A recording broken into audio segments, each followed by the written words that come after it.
جناب سلمان خورشید ایک بڑے ممتاز گھرانے کے فرد ہونے کے ساتھ ساتھ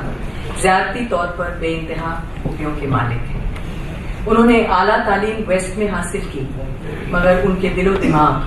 مشرقی ادب کی وراثت سے روشن ہے. اردو ادب اور تہذیب سے ان کا گہرا تعلق ہے. وہ رائٹر بھی ہیں اور ان کا لکھا ہوا پلے بابر کی اولاد بہت پسند کرتا ہے. انہوں نے نربھے ٹریجڈی پر نظمیں بھی لکھی ہیں جو حال ہی میں شائع ہوئی ہیں. سلمان صاحب تشریف لائیں اور ہم سے خطاب فرمائیں.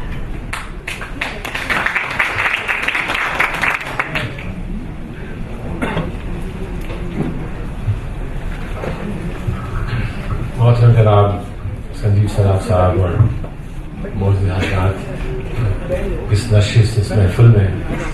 دانشوروں کی موجودگی میں اور اردو پرست لوگوں کی موجودگی میں ایک سیاسی شخص کہے بھی تو کیا کہے، کیونکہ سیاست میں تو جو بھی کہا جاتا ہے اسے جھوٹ ہی مانا جاتا ہے. اور میں تعریف اردو کی کروں گا تو آپ سمجھیں گے میں جھوٹ بول رہا ہوں، اور برائی کروں گا تو یقیناً آپ مانیں گے کہ جھوٹ بول رہا ہوں. اور مشکل کیا ہے کہ کچھ لوگ سیاست میں اچھائی کرنا بھول گئے ہیں، کچھ لوگ سیاست میں برائی کرنا بھول گئے ہیں. اور ایسی انجمن میں کہیں تو کیا کہیں. میں یہ ذہن میں یہ سوچ رہا تھا کہ صراف کیا کرتے ہیں، بن کے چن کے ہیرے موتی جواہرات اکٹھے کرتے ہیں، اور پھر ایک ان کے ذہن کا ایک تصور ہوتا ہے کہ یہ خوبصورت ہار بناؤں گا، یہ کسی کے خوبصورت گلے میں سجاؤں گا، اور شاید یہی ہوتا ہے صراف کا کام. لیکن آج کل پتہ لگا کہ صراف کچھ اور کام کر رہے ہیں،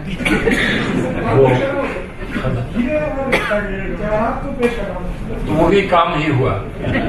اور کہاں سے چن کر ہیرے جواہرات لائے ہیں اور کس طرح سے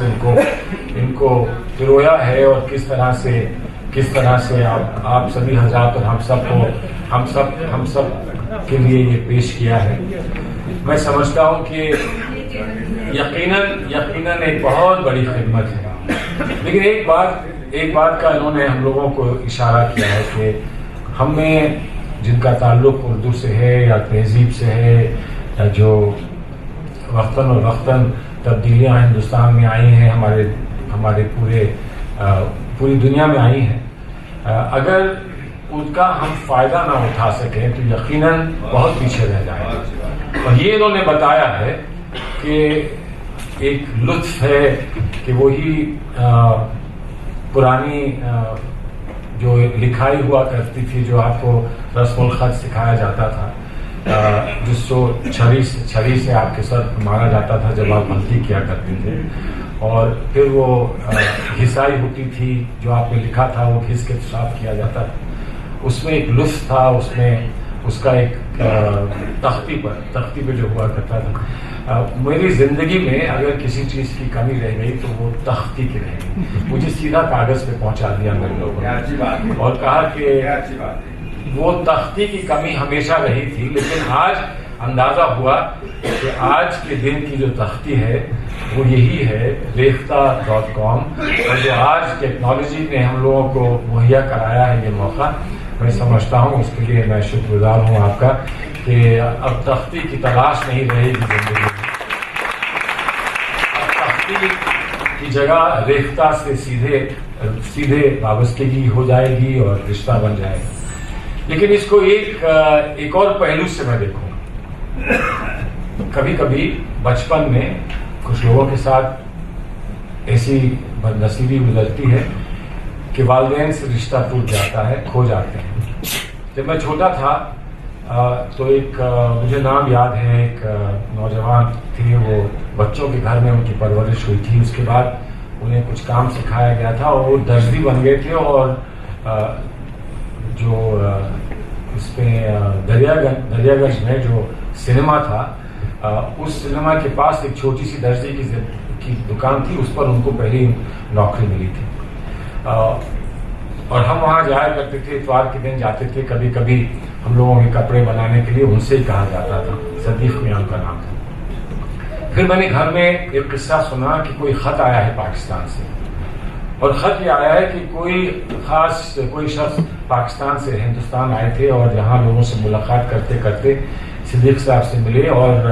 پتہ یہ لگا کہ ان کے والدین پاکستان میں ہیں۔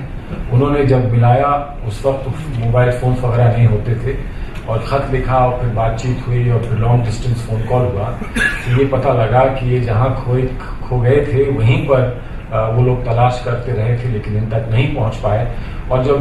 مختلف باتیں پتہ لگی تو اس سے یہ ظاہر ہوا کہ یہ وہی بچہ ہے جو اس وقت جب ہندوستان کی تقسیم ہوئی تھی اس وقت کھویا تھا۔ اور پھر میں نے یہ سنا کہ اب کپڑے میرے کوئی اور بنائے گا، اس لیے کہ صدیق میاں پاکستان چلے گئے اور اپنے والدین کے پاس گئے۔ قصہ ذہن میں تھا، اس کے بعد نہ کبھی اس کی ضرورت پڑی اس قصے کی اور نہ ہی کبھی اس کو میں نے دہرایا، لیکن آج میں یہاں آیا تو لگا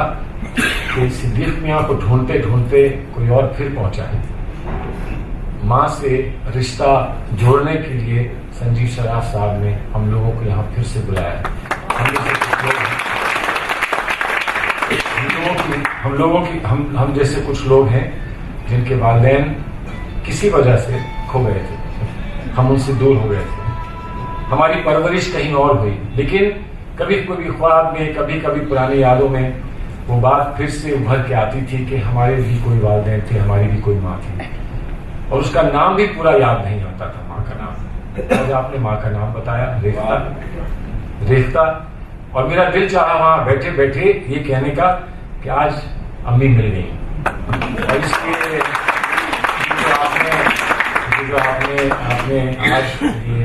ایک دفعہ پھر ملاقات کرائی ہے، پرانی بات یاد کرائی ہے، میرا دل چاہتا ہے کہ میں یہاں سے روانہ جب ہوں تو سیدھا گھر جاؤں، اور امی بہت ضعیف ہو گئی ہیں، پتہ نہیں وہ سمجھیں گی نہیں سمجھیں گی، لیکن کم سے کم میں انہیں بتانا ضرور چاہوں گا کہ امی آج آپ سے پھر سے میری ملاقات ہوئی، کہیں اور ہوئی، اور سنجیو سے آپ دعا گو ہوں، اور آپ سے یہ گزارش ہے کہ امی کو اچھی طرح رکھیے گا، امی کو دعائیں دیجیے گا، امی کا سایہ رہا اور امی کا ساتھ ملتا رہا تو شاید ہم سیاسی لوگ بھی اچھے ہو جائیں۔ بہت بہت